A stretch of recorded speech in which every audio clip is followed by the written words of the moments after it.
पुढील 2 दिवस राज्यात मुसळधार पावसाचा इशारा। कोकणातील काही भागात जोरदार पावसाचा अंदाज। मराठवाड्यातील सर्वच जिल्ह्यात मुसळधार पाऊस। विदर्भात काही ठिकाणी हलक्या स्वरूपाचा पावसाचा अंदाज। पुणे जिल्ह्यात मुसळधार पाऊस सुरू। उजनी धरणात पाण्याची आवक वाढली। भीमा नदीत 1 लाख क्युसेकनं विसर्ग सुरू। पुण्यात अनेक ठिकाणी पाणी साचलं। आज राज्य मंत्रिमंडळाची बैठक। दुपारी 12 वाजता मंत्रिमंडळात होणार बैठक। आरक्षणाच्या मुद्द्यावर चर्चा होण्याची शक्यता।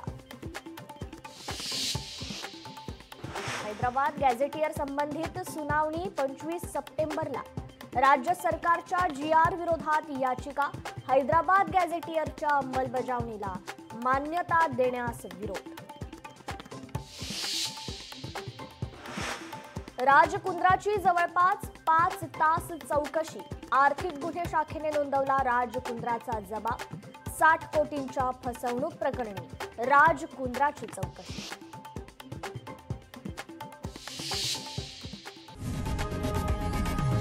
लोकशाही मराठी ऐका, पहा, जागरूक रहा।